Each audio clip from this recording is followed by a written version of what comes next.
Hey, ¿Ya está grabando? probando, probando, probando, probando, probando.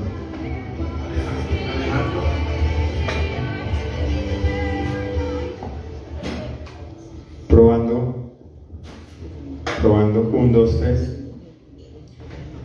Buenas tardes. Hola. Henry Pruebe. Probando, probando. Bueno.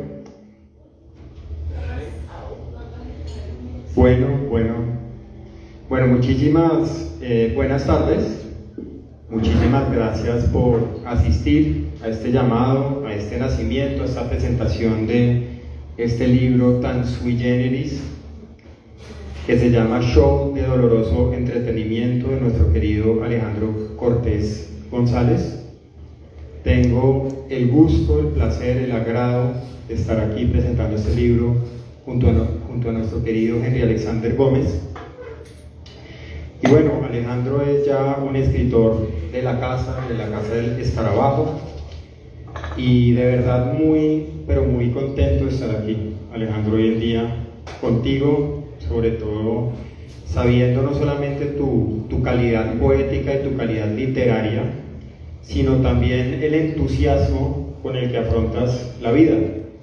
Creo que tu entusiasmo es algo digno de admirar, es algo digno de copiar. Es una persona entusiasta en absolutamente todas las cosas que haces. Desde el primer día que te conocí, no sé si tú te acuerdas, estaba con Freddy Yeset y creo que estábamos en una presentación que le hiciste a nuestro gran poeta argentino Hugo Mujica, al que le habíamos presentado un libro en la Luis Ángel Arango. Bueno, ese día te conocí tu entusiasmo, y bueno, estar aquí con nuestro querido Henry Alexander Gómez en la Galería 419, que es también la Casa de los Poetas, pues creo que es algo muy significativo, y de verdad que le agradecemos a la Galería 419 también por su persistencia. Sabemos que este lugar pues se quemó, pero bueno, renació como el ave fénix de las cenizas, y eso es lo importante, ¿no? Esta metáfora de renacer a pesar de la destrucción. Creo que es algo que nos pasa a todos en algún momento de nuestras vidas morimos y nos destruimos para volver a renacer. Leamos un poquito acerca de la biografía de Alejandro Cortés González. Sé que a veces los poetas somos un poco más lúdicos y menos solemnes, pero para aquellos que no conozcan a nuestro querido Alejandro, o las personas que nos puedan estar viendo también por las redes sociales de la editorial Escarabajo, tenemos que decir que Alejandro nació en Bogotá, Colombia, en 1997, poeta, narrador, músico, editor, gestor cultural, profesor universitario y director de talleres de creación literaria, autor de libros, Notas de Inframundo, novela, 2010, Pero la sangre sigue fría, poesía, 2012, Sustancias que nos sobreviven, poesía, 2015, Del relámpago nacerán luciérnagas, novela, 2018, Instantáneas dominicales, poesía, 2019, Almanaque Bristol, 1997, poesía, 2019, El álbum Púrpura, poesía, 2021, Todos los diablos tienen sed, cuento, 2022, Lo que queda entre las manos, antología poética, 2023, El señor notario, poesía, 2023, y Show de Doloroso Entretenimiento, poesía, 2025. Ha sido invitado a encuentros literarios en Sudamérica, México, Francia y Canadá. Es músico de grave compañía, director de la Fundación de Trilce y coordinador del Espacio Cultural Trilce en la Biblioteca Luis Ángel Arango en Bogotá, que fue el lugar en donde conocí a Alejandro. Este, sin duda, es un libro acerca de lo lúdico, de lo lúdico que es la poesía, y de lo mucho que puede jugar el poeta con la poesía. ¿Tienes Instagram? Tengo el honor de ser el profesor del Seminario de Poesía Latinoamericana en la Universidad de Olomouc en Praga, y uno de los temas principales que intento transferirle a los estudiantes es el juego a través de la poesía, el volver al niño interior, el volver a ese niño que tenemos los poetas que nos rehusamos a que muera, a pesar de la adultez, a pesar de los fracasos, a pesar del paso del tiempo y a pesar de estar presenciando un mundo tan caótico, tan terrible y tan triste como el que estamos viviendo con los distintos escenarios de guerra que hay, especialmente el de Ucrania y especialísimamente el de la Franja de Gaza, algo totalmente inédito que jamás hubiéramos creído posible presenciar en nuestra vida. Pero ahí está el poeta para decirnos: la realidad es cruel, pero aquí estamos nosotros para burlarnos un poquito de la libertad. Haciendo con estas palabras de abreboca, mi querido María Alexander Gómez, te paso la posta de la presentación para que a partir de ella vamos haciéndole algunas preguntas a nuestro querido Alejandro.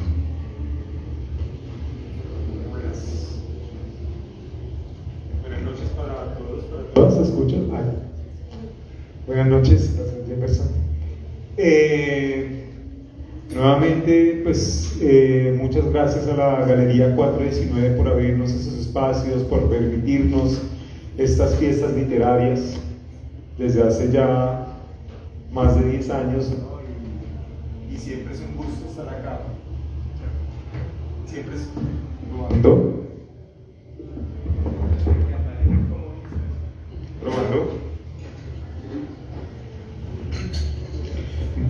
Bueno, y siempre es un gusto estar acá, pues celebrando la amistad y celebrando la vida y celebrando los nuevos libros que sacan que publican, que escriben los amigos.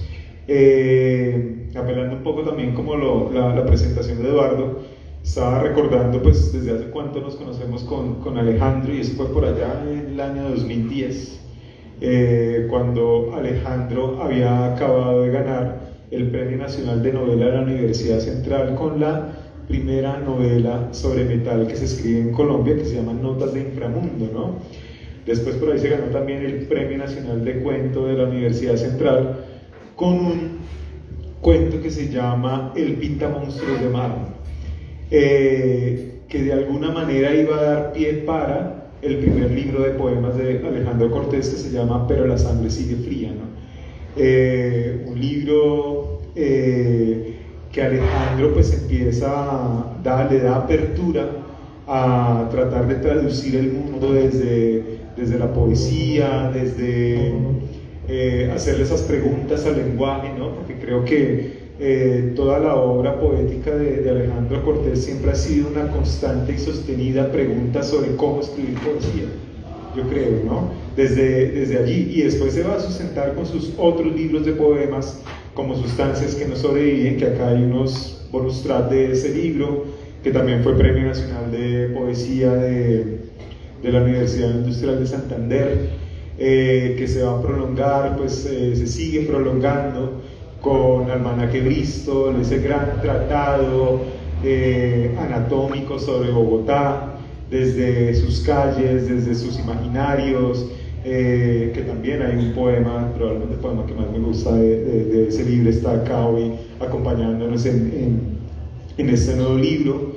Y bueno, y con Alejandro siempre pues tuvimos una coyuntura y una amistad también alrededor de la música, y pues sobre todo pues el rock and roll, el glam, ¿no? Algo que compartimos mucho y que hemos compartido. Hicimos un viaje a México hace también ya algunos años, asistiendo a esa escena rockera mexicana, y bueno, y pues después Alejandro pues va a publicar el libro El Álbum Púrpura, que es un homenaje a esos años 80 tan vitales, tan revoltosos, tan fiesteros, y pues un homenaje pues a esas agrupaciones que Alejandro Cortés siempre pues ha sido la banda sonora de su vida, como Multicrew, como Warren, como Europe, bueno, todo este glam muy ochentero, y que tuvimos también pues la alegría y el honor de acompañarlo con la editorial La Raíz Invertida.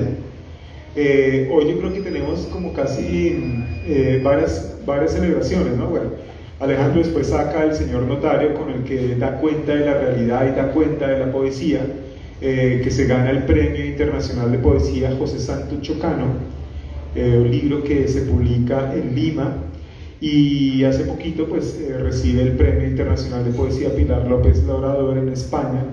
Entonces pues creo que también tenemos que celebrar eso, ¿no? Hoy el nacimiento de este libro, y también pues esos reconocimientos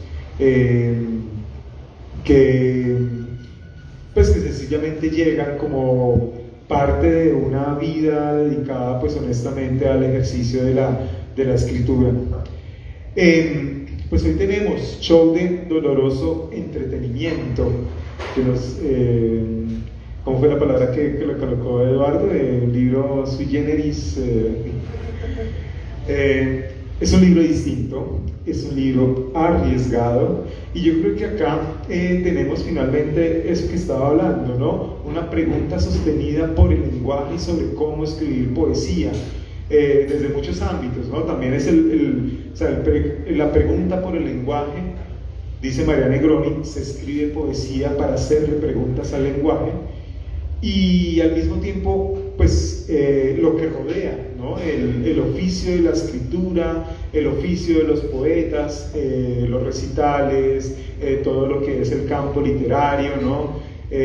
Las famosas guerrillas literarias, ¿no? Que eso ya habían aparecido por ahí poemas en El Señor Notario, ¿no? Entonces es como esa pregunta, ¿no? Y bueno, y este libro yo creo que hace parte también de una pregunta que se está haciendo la poesía colombiana en la actualidad. Yo hago como una reflexión a partir de, bueno, en esta última década o en estos últimos 5 años tal vez se está suscitando unas búsquedas muy particulares en la poesía colombiana. Casi que hay una especie de vanguardia, ¿no? Hace 100 años vivimos las vanguardias, y hoy está llegando una vanguardia a la literatura colombiana, dentro de una historia que ha sido pues muy centrada en la imagen, que ha sido centrada muy en la musicalidad, pues con grandes logros, ¿no? Otro año tenemos que estar celebrando los 100 años de Suenan Timbres, que a mí me parece uno de los libros más importantes de la poesía latinoamericana, un libro que no envejece y que probablemente también podría estar conversando con esto que está sucediendo, ¿no? Y entonces vemos que los poetas jóvenes, sobre todo, yo diría que de los 80 para acá, están buscando otras maneras de entender la poesía, alejándose de la musicalidad, alejándose del lirismo, alejándose de la imagen construida, y apelando por el poema narrativo, por el poema extenso, por el poema que empieza a apropiarse de otros lenguajes, los lenguajes de la ciencia, ¿no? De la medicina, de la astronomía, sí, un montón de cosas, ¿no? Al mismo tiempo pues estamos hablando hoy de poesía expandida, de las narrativas digitales, o sea, un montón de aperturas que se están dando, y donde pues estamos explorando, que eso es positivo, y a la vez es, pues obviamente hay un riesgo, ¿no? Por esos días que ahí los chicos de los 90 están como agarrados por ahí en el Facebook, por un festival que hicieron ahorita, pero yo recordaba, bueno, hace 8 días también nos visitó por acá la poeta Sara Uribe, una poeta mexicana que tiene un libro bien interesante que se llama Un montón de escritura para nada, que pues la catalogan dentro de poesía expandida. Bueno, yo no sé si eso es poesía expandida, pero sí es un estilo de poesía muy metalingüística y todo eso. Y ella citaba ese famoso verso de Fabio Moravito, ¿no? De que siempre me piden poemas inéditos, ¿no? Y ahorita estamos llegando a un momento donde no, ahora ya no piden poemas inéditos, sino mándame lo más experimental que tengas, ¿no? Es una cosa así. Y pues es interesante que surgen estos debates. Por supuesto, pues Show de Doloroso Entretenimiento entra dentro de estas búsquedas, unas búsquedas que está haciendo también los poetas de los 80, todos pues sacando libros muy distintos, también tratando de asentarse, ¿no?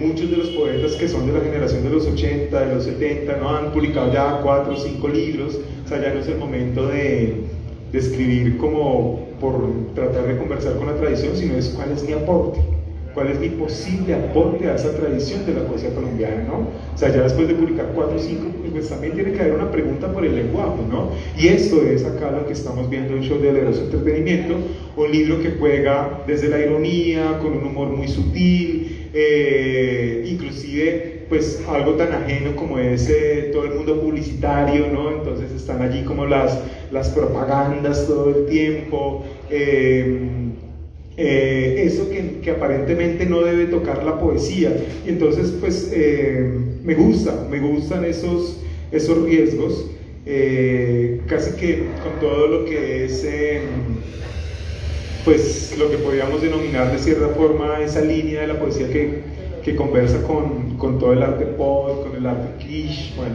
entonces pues creo que allí se enmarca Show de Doloroso Entretenimiento, y podemos partir también de un oxímoron, porque Show de Doloroso Entretenimiento pues es un oxímoron, ¿no? Porque el show, ¿no? Que es mostrar, y que siempre como que el show estamos celebrando algo, ¿no? Pero acá ahí está pues mediado por la palabra dolor, ¿no? Entonces de alguna manera también los poetas, los escritores van en esos dos mundos, ¿no? Por un lado tratando de que sus libros pues se lean, como que se muestren, pero al mismo tiempo hay un dolor que van dejando, ¿no? En muchas ocasiones. Entonces es un libro que abre otras capas, que tiene pues unos temas arriesgados, ¿no? Como jugar con el Tinder, y no solo el Tinder, sino un Tinder de calcetines, ¿no? Entonces también hay unos juegos medio ficcionales, irónicos, a veces con cierto tinte surreal, y que de alguna manera también están pues criticando finalmente pues toda esta sociedad de consumo, todo lo que es lo que sucede a partir de las redes sociales, todo ese ejercicio militante también pues de los escritores, de los artistas.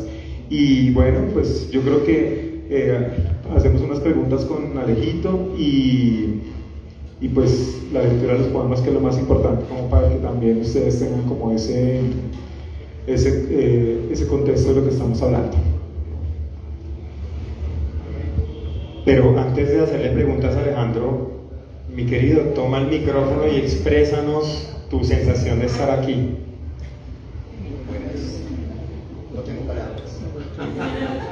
No tengo sonido. Hola. Buenas tardes. No, pues estoy súper contento. Muchísimas gracias a todos ustedes por ay, me siento en trilce. Por acompañarnos. En serio, también es un ocaso, pero un ocaso de sábado. Entonces, qué alegría ver aquí tantas caras conocidas, en serio, tantos amigos por conocer, que el show y que la poesía nos haya congregado. Entonces, muchísimas gracias, en serio que tengo el corazón muy feliz por verlos a cada uno de ustedes. Y bueno, estoy aquí con dos amigos que más que amigos son hermanos. He aprendido con el tiempo que los libros se deben publicar con hermanos, con gente con las que uno se le lleve bien.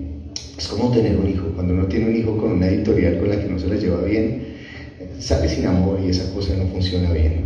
Entonces aquí estamos con dos hermanos que quieren, a los que quiero mucho, los aprecio mucho por su trabajo, por su poesía, por su esfuerzo, y pues obviamente también ellos pues que sienten como esa retribución hacia mí. Pues me da muchísimo gusto que hayan aceptado esta invitación y recibir esas palabras.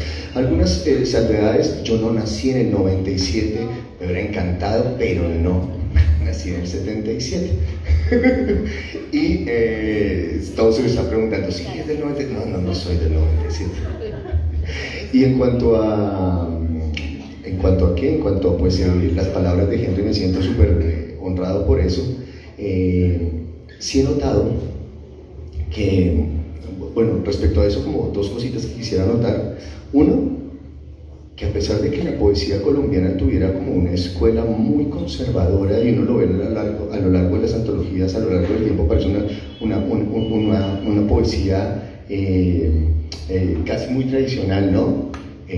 No es así. Hemos tenido figuras importantísimas en toda la historia, es más, desde el mismo José Asunción Silva, Luis Vidales, que cumple 100 años el otro año con Suenan Timbres, Rómulo Bustos Aguirre, también el mismo Nelson Romero Guzmán. O sea, hemos tenido muchísimas voces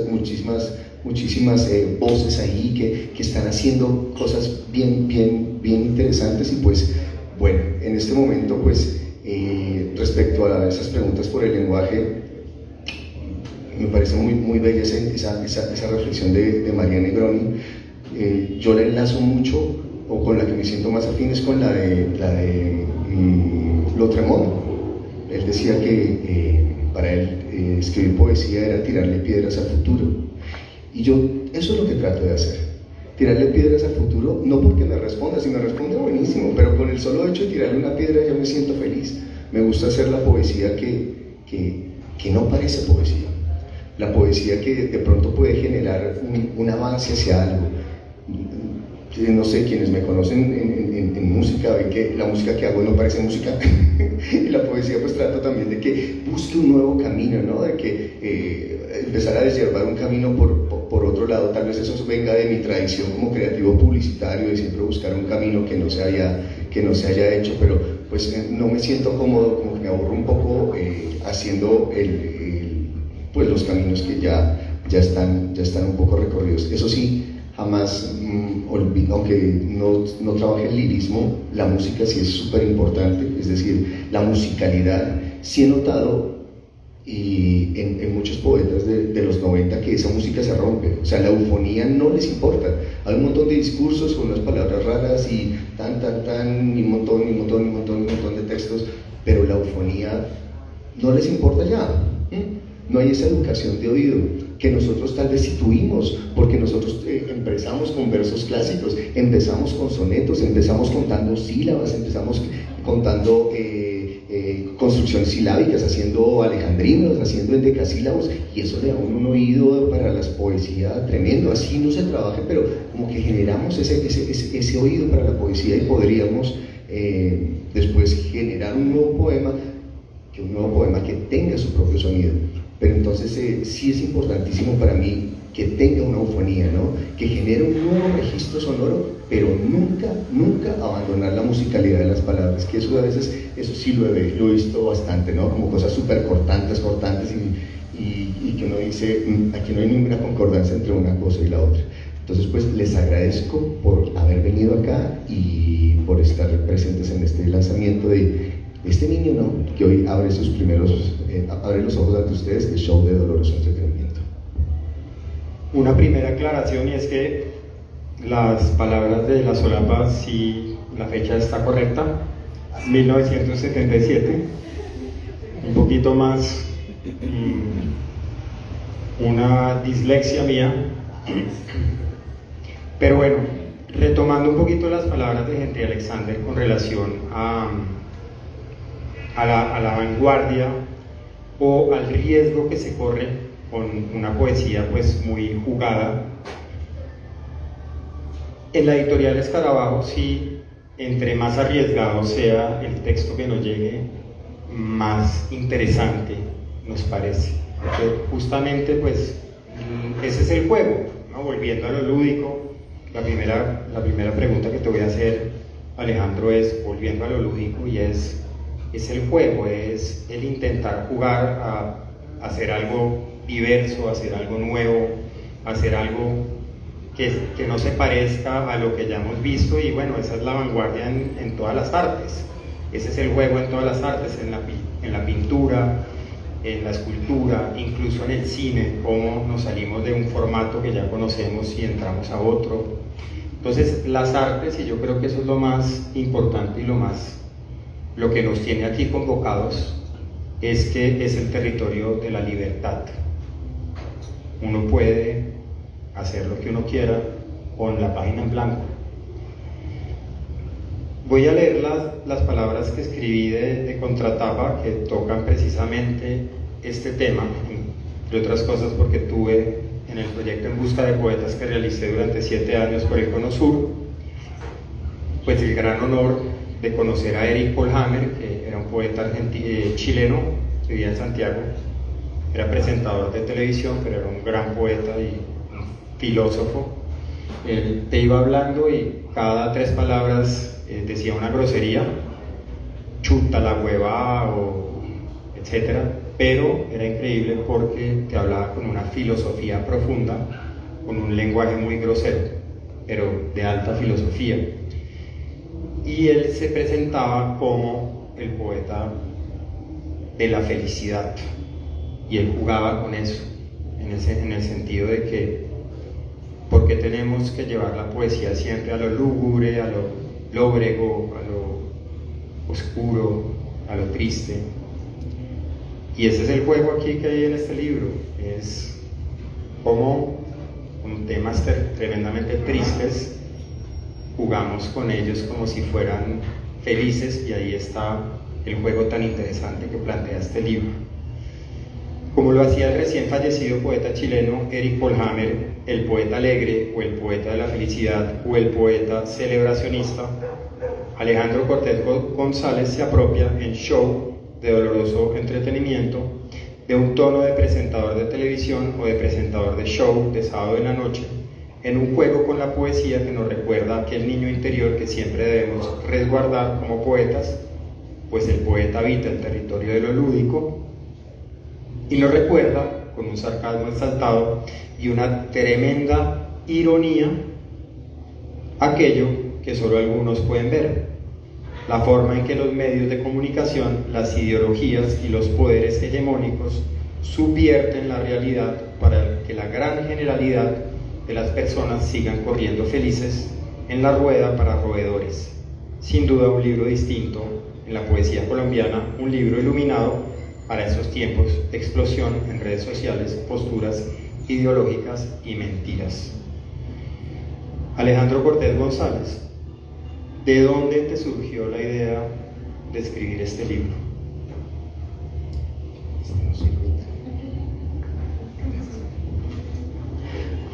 No surge de mí. Yo, como en todos los libros, yo voy a escribir. ¿Este libro es mío? Voy escribiendo y escribiendo y escribiendo en mi agenda lo que necesite, y después lo que necesito escribir, y después reviso y voy notando hacia dónde van mis intereses poéticos. Entonces después reescribo. En ese proceso de reescritura pues se pierden muchos poemas se desechan, o muchos intentos se desechan, y los que no se desechan se reescriben un poco y se pasan a un archivo donde los voy clasificando de alguna manera, ¿no? Aquí noté que muchos se iban hacia ese lado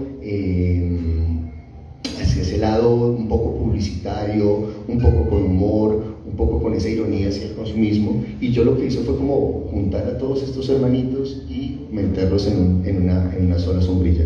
Sí, el poema que me dio, siempre hay como un poema angular que me da como el concepto sombrilla, como se llamaría en publicidad, que me da como la idea de todo el libro, el que cobija a todos, y pues ese poema fue Show de doloroso entretenimiento. Cuando tuve ese poema dije, tiene brazos para alcanzar a los demás, ¿no? Así fue como cuando llegó el poema Manaqueoristo, el poema El álbum púrpura. Bueno, son poemas que cobijan, o El señor notario, que cobijan todo ese concepto. Pero hay unos poemas que fueron más importantes de pronto, que fueron los antecesores. Henry mencionaba en una charla hace algún tiempo que Mary Yolanda decía que el último poema de un libro es el primero del otro, ¿no? Entonces, a veces en un libro noto que este poema tiene potencial para explotarlo muchísimo más, y lo sigo desarrollando, y ese poema es el punto de partida para otro libro. En Sustancias que nos sobreviven, de 2015, por ejemplo, salió Home Sweet Home, y ese fue el detonante, ese fue la primera piedra piedra de la púrpura. En este caso, creo que la piedra angular de Show de Doloroso Entretenimiento fue un poema de Almanaque Bristol en 1987 que se llamó Publicidad para el afamado tricófero de barrio. Es un poema publicitario y dije, esto tiene potencial, esto tiene kilometraje, esto se puede desarrollar muchísimo más. Y lo fui desarrollando y bueno, y ahí salió lo que hoy conocemos. Por eso, en este libro, hay un segundo capítulo que se llama Bonus Tracks, donde están como 5 poemas ya publicados de otros libros que se hermanan con estos, como los 5 hermanos graciosos, los 5 precuelas de los metí ahí, para que también estuviera pues con sus hermanitos, para que hubiera una unidad en el libro, no porque no tuviera más que meter, sino porque de ahí, esos fueron los antecesores, de ahí vino esta construcción del libro, y posiblemente más adelante me vaya a dar cuenta de que alguno de los que está en Show me vaya a detonar un libro posterior, eso no lo sé, y eso es algo maravilloso que voy descubriendo mientras escribo.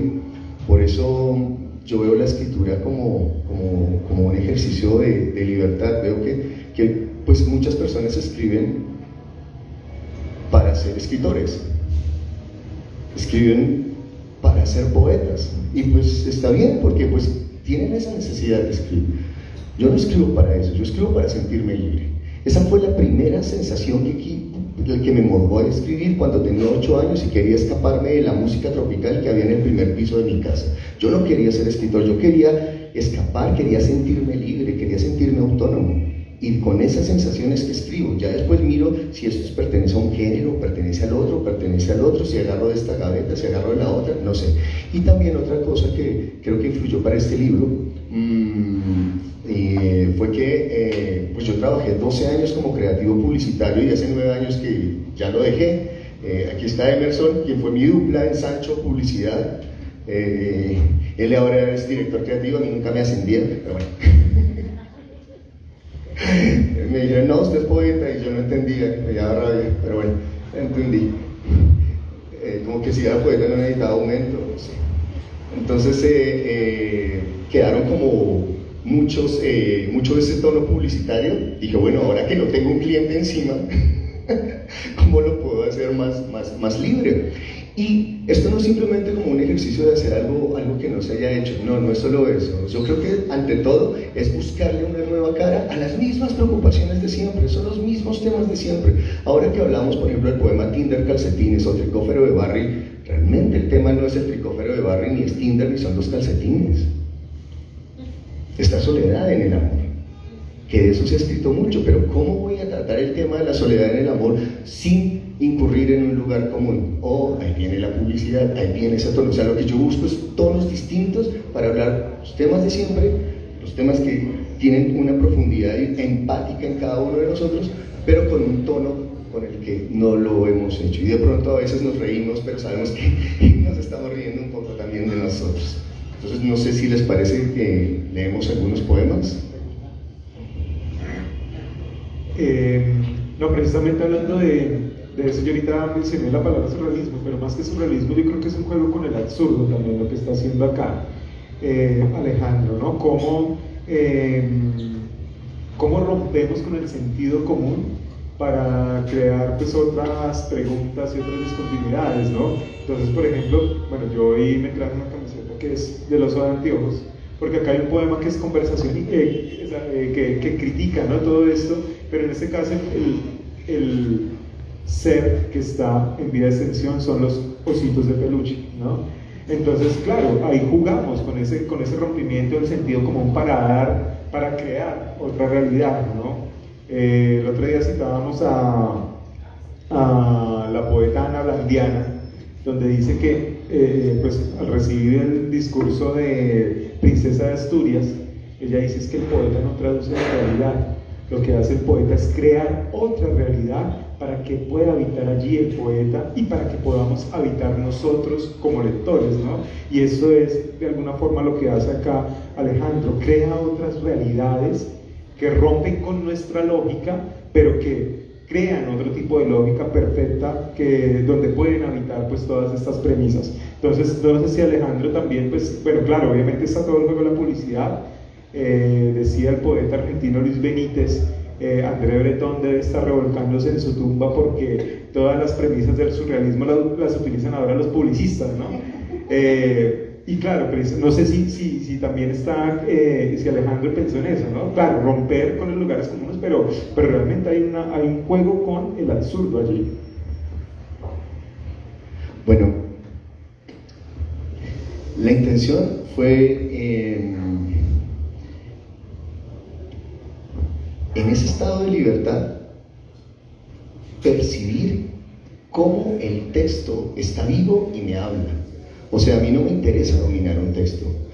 Voy a hacer un texto sobre esto, que hable sobre esto, hable sobre esto. No. Como que dejo que eso fluya, y lo que más me gusta de escribir es la sensación de extrañamiento al final. Cuando digo, ¿esto cómo llegó acá? ¿Por qué? ¿Quién fue? ¿Qué pasó? Eso me encanta, porque creo que si uno como escritor no se sorprende de sus textos, mucho menos va a sorprender a un lector, mucho menos. Y mi intención es como siempre mostrar como una perspectiva distinta, ¿no? Hacer algún aporte hacia eso. Entonces la sorpresa me parece que es el inicio del amor. Uno no se enamora de algo que no le llama la atención, tiene que notarlo, así sea lo mismo de siempre, que le ve, no importa, pero uno lo ve de una manera especial, y esa sorpresa pues no se pierde. En el caso del oso de anteojos, por ejemplo, pues pareciera hablar del oso de peluche, pues sí, en términos de Bachelard hay una repercusión y una resonancia, ¿no? La resonancia habla como del lenguaje, de aquello que está en la superficie, con lo que tenemos una empatía, y esto pueden ser los ositos de peluche, o puede ser también el lenguaje que utilizo en el poema, pero la repercusión es esa piedra que está en la laguna y nos sumerge a lo profundo. Esa emoción que de verdad nos está moviendo, para que no sea simplemente un juego de superficies. Y en los osos de anteojos, creo que la preocupación ahí es totalmente ligada al consumismo y a la inmediatez de esta época, ¿no? A la contemporaneidad, donde todo tiene que pasar más rápido. Y lo que está pasando más rápido en este momento es la infancia. Los niños cada vez pasan más tiempo siendo niños, por eso empieza el poema. Esa denuncia sobre la infancia, estamos perdiendo la infancia. Hablamos del niño interior, de recuperar el niño, pero al niño lo más pronto posible le exigimos que deje de ser niño. Y eso me parece terrible. Cuando le cambias un oso de peluche, parece un chiste, pero le cambias un oso de peluche por una tablet, el niño está perdiendo fantasía. Está diciendo, la fantasía ya está hecha, simplemente la voy a disfrutar. Ahí le estamos quitando infancia. Y de ahí en adelante el proceso viene, ¿no? Entonces, tienes que madurar más rápido, tienes que dejar esto rápido, y si te gusta algo, entonces al niño le exigimos que se levante súper temprano y en la tarde vaya a clases de violín, o después vaya a clases de fútbol, o después vaya a clases o sea, unos horarios para que aquello que hace por amor pierda totalmente el amor. Y lo peor, cuando está en 10º o en 11, le decimos, tranquilo, te vamos a vincular de una vez al mundo laboral. Esa es la denuncia que está haciendo a través de los osos de peluche. Entonces, ese es como el juego de resonancia y repercusión en el que trato de llevar el libro. No, y esa etapa de la infancia sin duda es en la que hay más sorpresa, porque se está conociendo todo es nuevo, todo es una novedad y todo es sorprendente de alguna manera, porque aparte es la primera vez que se vive algo. Pero si le das un móvil, le estás diciendo todo ya está hecho. Tú disfruta, sé un espectador del mundo. Y ya para darte la palabra y para que leas, pero sencillamente replicar ese tema que decías de cómo los autores se sorprenden también ellos mismos con lo que escriben, o ese extrañamiento que te queda hacia el final. Es un tema que daría para una conversación y para un análisis muy interesante, ¿no? Y es como, si tú mismo estás escribiendo algo, ¿por qué te estás sorprendiendo de algo que tú mismo estás escribiendo, ¿no? Y es algo que pasa, es muy interesante, y tiene que ver también con el proceso creativo. El proceso creativo, dentro del proceso creativo a veces tampoco sabes a dónde te puede llevar y muchas veces te termina sorprendiendo a ti como el propio autor. Justamente eso es lo interesante. Bueno, ¿vemos? ¿Cómo?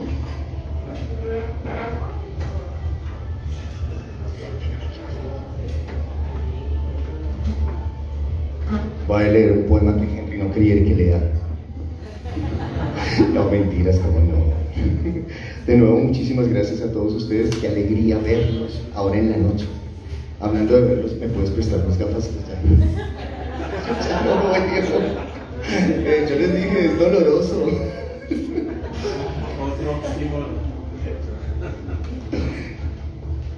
Maestro Mapla. Un aplauso para el maestro Mapla y María Mercedes. Que vino. Ay, Dios mío.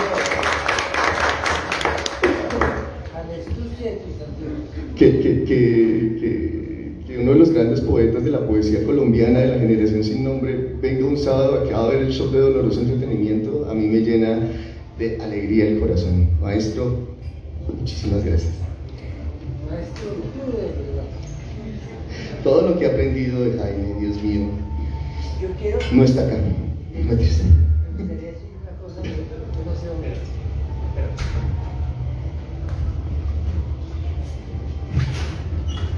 En alguna ocasión alguien dijo, no nos leen.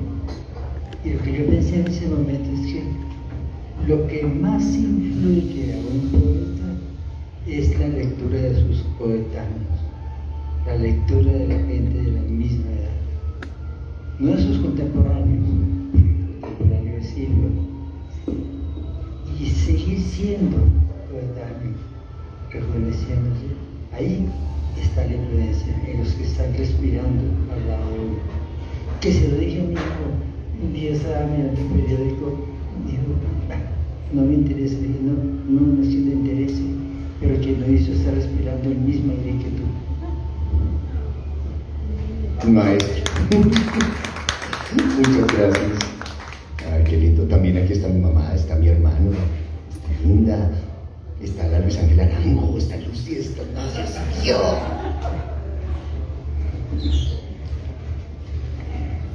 Bueno, vamos con una muestra de show. Comenzamos como con el poema que abre. Show de Doloroso Entretenimiento. Pero esperen porque está entrando Isaías Peña, por favor, maestro, adentro. Con Betty. Y Alejo también está ahí. No, qué chévere. Show de Doloroso Entretenimiento. Te doy gracias porque la vida es injusta, porque nos entretenemos en desigualdades, por darnos la justicia y la equidad como dos pistas falsas para hacer más enigmático el juego y desconcertarnos ante el amor, ante la forma inmeritoria en que ascienden los aduladores, ante la absurda dignidad del tirano cuando por fin cae. Protestamos en las calles porque no lo entendemos y cada día se nos vuelve diferentemente injusto ante la salida del mismo sol. Estamos en el imperio de la dopamina, el almíbar de la felicidad, la obesidad del alma. La producción industrial de entretenimiento anula pensamiento y espíritu, agiganta los ojos contra el cerebro. Por ahí vamos, mirando pantallas y siguiendo caminos. A pesar de eso, gracias por hacer la vida irrazonable y forzarnos a compensarla con poemas y canciones.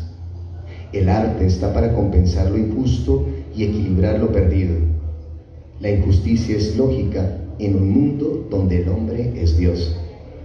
Si la justicia revela misterios, esta vida sí que es injusta y entretenida, pero no vine a aclarar ni a denunciar. Desde mis ojos pintados, vine a reconocer que a veces hay que dar gracias por la injusticia. De otro modo, yo no sería hijo de una mujer como mi madre. Eso es injusto. Yo no merezco tanto. Por cierto, ella está bien. Trato de amparar la luz de su presencia y el calor de su recuerdo. Trato. No siempre lo logro. No soy tan buen hijo. Pero ella está bien. Y eso me basta ante el resto de injusticias de este show de doloroso entretenimiento, donde todo tiene que entretener para producir esa absurda permanencia en lo efímero. Así que gracias, trataré de divertirme. No tengo cara para ponerme a protestar.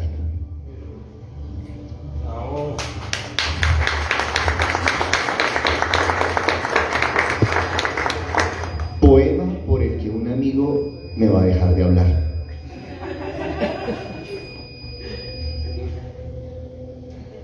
Un amigo dice, como muchos otros, que la poesía le salvó la vida. Me cuesta creer que la poesía no tenga asuntos más importantes que andar por ahí de vaga, haciendo casting de desocupados a ver a cuál decide salvar. La poesía se me parece más a un mar para hundirse y no a un salvavidas para mantenerse en la superficie. Aquel amigo insiste en que la poesía le salvó la vida. Yo le digo que él no debería presumir esas cosas. Si la poesía se entera, es capaz de rectificar el error.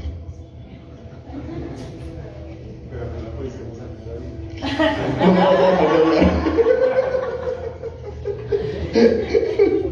No lo digas, no lo digas. No me vaya a... Bueno, este es para ti, Henry. Te lo dedico. Tinder calcetines. Si perdiste a tu compañera en una de tantas vueltas que da la vida dentro de una lavadora, no tienes por qué pasar el resto de tus días encerrada en un cajón. Sal del encierro y busca una nueva pareja.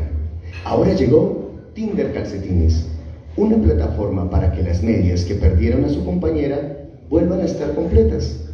Ingresa a www.tindercalcetines.com, regístrate, sube tu foto, medidas, talla, tejido, porcentaje de algodón, estados deslizantes o antideslizantes, preferencias de lavado y hazlo a tu estilo, formal, casual o deportivo.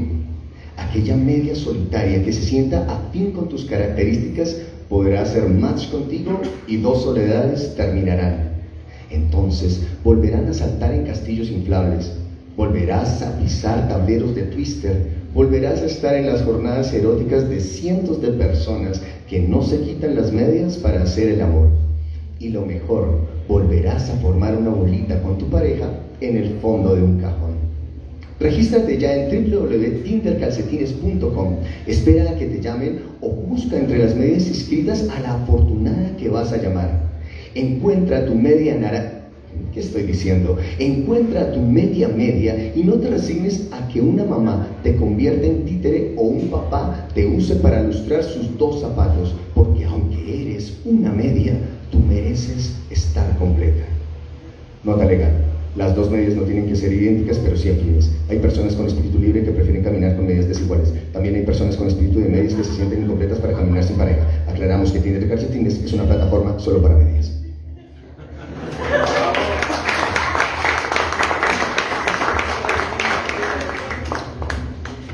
Otra vez, superficie y repercusión.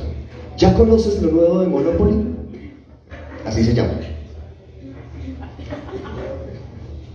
Como cada país es un tablero de Monopoly, Monopoly te trae Monopoly tercermundista, ideal para grandes y chicos de regiones como Sudamérica. En Monopoly tercermundista pasas por salida, cobras 50 pesos o la moneda subvalorada que corresponda y rezas antes de tirar los dados, porque si sale 3, te cobran 20 pesos de impuestos. Si sacas 5, compras una casa que alquilas a bajo precio. Si sacas 7, te dan un trabajo por el que te pagan 20 pesos. Si sacas 8, no consigues trabajo y te meten preso. Si sacas 9, heredas. Y si sacas 10, te roban personas que nunca vas a ver presas. Aunque este juego no te guste, es difícil que lo quieras abandonar, porque la adversidad incita a la lucha. Además, juegues como juegues, perderás la vida. Así que la gracia del juego está en lo que vives mientras pierdes. Pero espera, aún hay más. También tenemos Monopoly primermundista, ideal para grandes y chicos de esos países al norte del mundo. En Monopoly primermundista pasas por salida, cobras 400 pesos o la moneda hipervalorada que corresponda, y si al lanzar los dados sacas uno, compras una gran casa que podrás rentar muy bien. Si sacas dos, obtienes un trabajo de medio tiempo por el que te pagan 200 pesos. Si sacas tres, cenas en un buen restaurante, atendido por un jugador de Monopoly tercermundista. No necesitas rezar, porque ahí termina el tablero, y de nuevo pasas por salida a cobrar 400 pesos. Informamos a nuestros distinguidos jugadores que los tableros Monopoly segundomundista, donde se juega la clase media, los hemos descontinuado por fallas a nuestro sistema, pero multiplicamos la producción de tableros Monopoly tercermundista, que son mucho más entretenidos e impredecibles, recargados con más azar de lo imperfecto y dosis arbitrarias de dinámicas del caos, para que al final de cada jornada te quede la camisa sudada y la fatiga satisfactoria de que aun cuando la muerte vaya a derrotarte, al menos por un día te has ganado la vida. Ya lo sabes, si el día de tu nacimiento te regalan un tablero Monopoly tercermundista, reza antes de tirar los dados y da gracias, porque no te vas a aburrir. La alegría con la que juegues tu derrota no te la podrá quitar la muerte. Si por el contrario te regalan un tablero Monopoly primermundista, sentirte poderoso hará que el tiempo pase muy rápido. Y si te aburres, no abandones el juego. Recuerda que te sobrará dinero para comprar un tablero Monopoly tercermundista que podrás jugar en periodos cortos como las vacaciones, para luego regresar a tu tablero original con horas y horas de increíbles anécdotas. Monopoly, desigualdad que divide el mundo y une a la familia. No se aceptan devoluciones.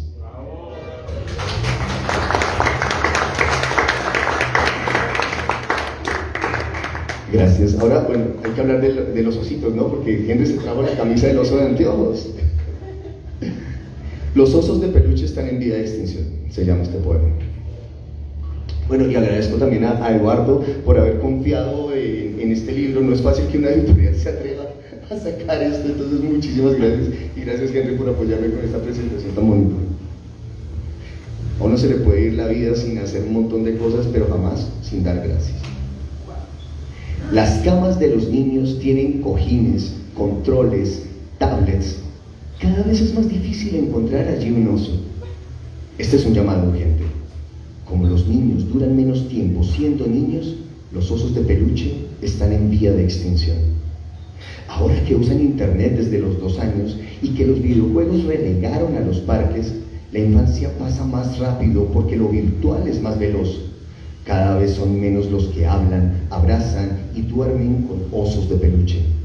Se sabe de grupos de cazadores furtivos que desuellan a los osos antes de que lleguen a las jugueterías y venden el peluche en el mercado negro de forros para inodoros. La red se extiende. Las narices, ojos y demás piezas de plástico son fundidas y convertidas en teléfonos celulares que se comercializan en centros penitenciarios. Como si esto fuera poco, el algodón de su relleno es distribuido clandestinamente junto a las jeringas que usan los heroinómanos que abandonan su rehabilitación. Esto se supo gracias al seguimiento hecho al oso que protagonizó la película Ted, el cual se encuentra en condiciones lamentables en los basureros de las calles de Boston. Lo más preocupante de esta extinción es que a nadie parece importarle. Existen organizaciones proteccionistas para las ballenas, los rinocerontes, las tortugas, los osos de anteojos y hasta los perros callejeros, mientras los osos de peluche quedan a merced de los traficantes. Si vas por ahí y por descuido matas una ballena, o rasguñas la aleta de un tiburón, o ahorcas a una tortuga con un pitillo, o anotas el número telefónico en el cuerno de un rinoceronte, ¡zas! Las organizaciones ecologistas no tardan en aparecer. Pero si pateas con desprecio a un oso de felpa, no pasa nada. Los activistas te dejan en paz. Según las estadísticas, los osos pardos atacan a 37 personas por año. Los osos panda atacan a 15. Los osos gris a 9. Los osos polares a 4. Los osos de anteojos casi no atacan, pero te miran feo. En cambio, los osos de peluche no han atacado a nadie. Y miles de humanos los han dejado lisiados sin que los osos les hayan causado agresión. Incluso algunas parejas de novios en proceso de rompimiento desechan los osos que les regalaron, cuando a quien de verdad quisieran desechar es a su expareja. Por eso la importancia de este llamado a proteger los pocos osos de peluche que aún quedan sobre la faz de las camas. Recuerda que ellos están en desventaja respecto a cualquier otra especie porque no pueden procrear. Según estudios de la universidad que acredita la veracidad de esos memes que dicen, según estudios se hizo la prueba de dejar 2 osos de peluche solos por una noche en una habitación. Al día siguiente no había pasado nada. El resultado fue muy distinto al hacer el mismo experimento con 2 animales en celo o 2 poetas en juerga. Así que la próxima vez que alguien llegue a la adolescencia o pierda a su pareja, recomiéndale que agarre a puños a un oso pardo, si puede, o mastique y escupa a un oso de goma. Lo importante es que estemos unidos para salvar a los osos de peluche de una veloz extinción, porque un niño que abraza a un oso también abraza su infancia. Aclaración escalofriante. Este no es un mensaje de la Greenpeace. Los llamamos, pero no nos tomaron en serio. Informes de inteligencia revelaron que gran parte del algodón de sus camisetas ha salido de las entrañas de osos de peluche reportados como perdidos, que jamás fueron encontrados.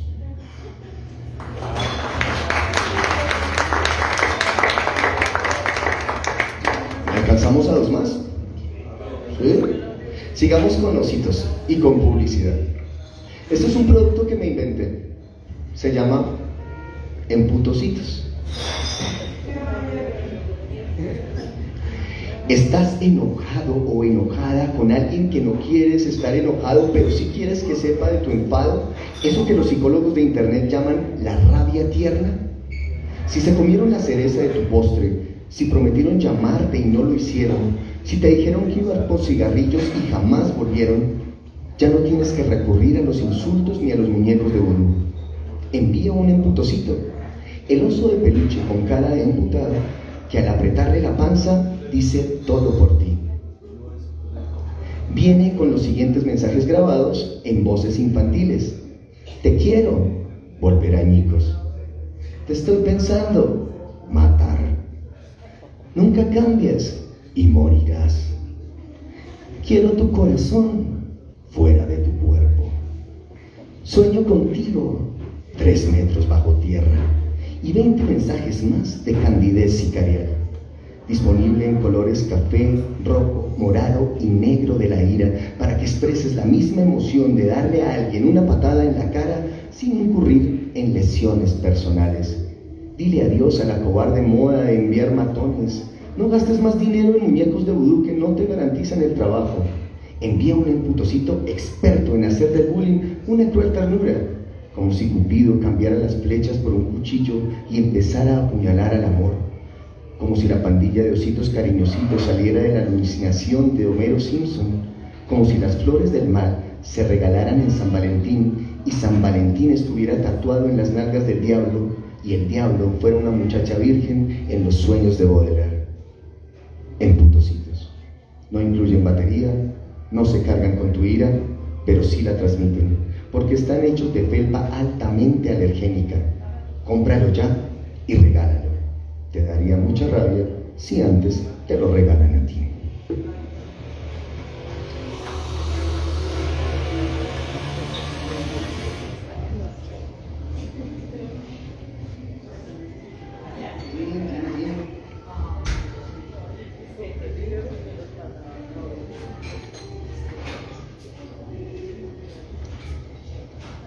Yo creo que sí, alcanzo a 2 más.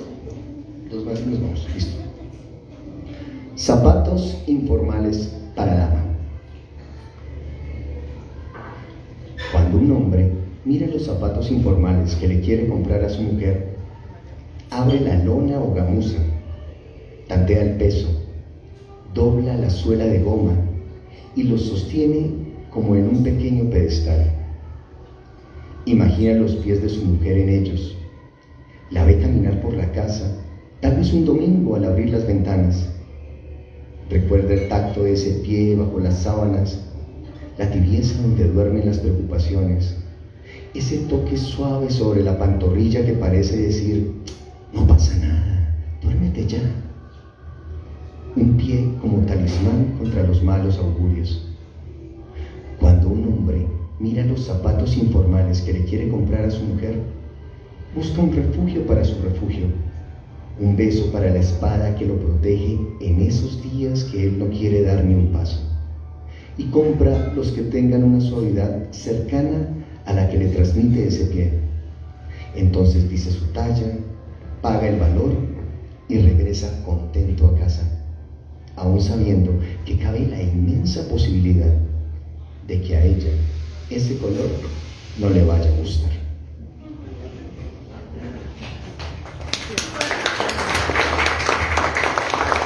Muchas gracias a todos, con este terminamos. Gracias a la Galería 419, a Jefferson, a Natalie, a Andrea, por resistir. Es que cuando hablamos de, que hagamos todos un acto de resistencia es resistir al fuego. Eso es resistencia, y ellos lo hicieron. Un aplauso para la Galería, por favor. Por seguir siendo nuestra casa, gracias a todos ustedes, a mis queridos Eduardo y gente. Los amo muchísimo por esto. Y con esto me voy, no se lo vayan a tomar a pecho, pero así cierra el libro. Colabórenme con la salida. El libro está aquí en el stand de abajo, a 25, por si lo quieren llevar, si les gustó. Si no les gustó, llévenlo y se lo regalan a alguien que le fueran a dar el empujoncito. Ok, colabórenme con la salida. Hola. No me gusta la gente que no saluda, ni la gente que se despide llena de certeza, como si supiera cuándo será la última vez. Las despedidas no se anuncian con palabras, se anuncian con ausencias. Cuando te das cuenta, la última vez ya pasó, tú sigues en presente y las despedidas se conjugan solas en pasado.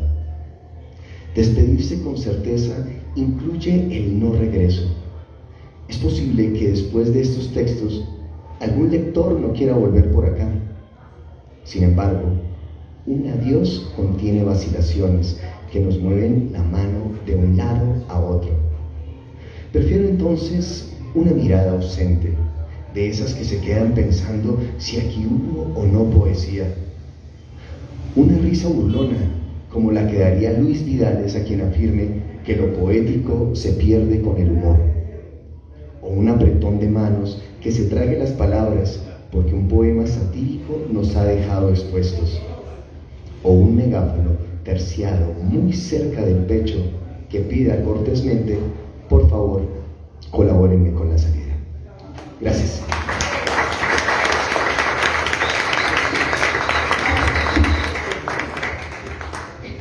Bueno, creo que ahí queda muy claro ese tema del que hablábamos y hemos repetido tanto durante la presentación: el juego, lo lúdico, el espacio de la literatura en general y de la poesía en particular para jugar, y la forma en que planteamos unos temas complejos, dolorosos, que nos atraviesan, pero a través de la burla, la sátira. Y de verdad muy interesante ver un auditorio riéndose todo el tiempo en la presentación de un libro de poesía, que es poco inusual. No sé si mi querido Henry Alexander Gómez quiere decir algunas palabras finales. De verdad que nos encantaría abrir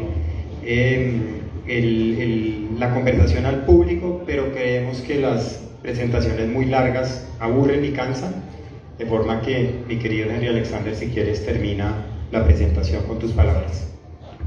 No, yo concuerdo con Eduardo, en el sentido que es muy raro también que haya un recital de poesía donde todo el mundo esté riéndose, y es algo que desafortunadamente la poesía colombiana perdió el humor, ¿no? Son pocos, son contados los poetas que trabajan el humor, y eso es otro de los grandes apuestas que hace Alejandro en los grandes logros del libro. Entonces, pues, celebremos también la relación entre la poesía y el humor. Bueno, muchísimas gracias a todos por asistir. De nuevo, gracias a la galería. Y bueno, como dice Alejandro, ahí está el libro, de forma que muy agradecidos con ustedes y una feliz noche ya a estas alturas. Y bueno, nos quedamos con lo que se llamaría el aftermath, y el que le quiera hacer preguntas a Alejandro ya se las hace con una cerveza de por medio. Muchas gracias.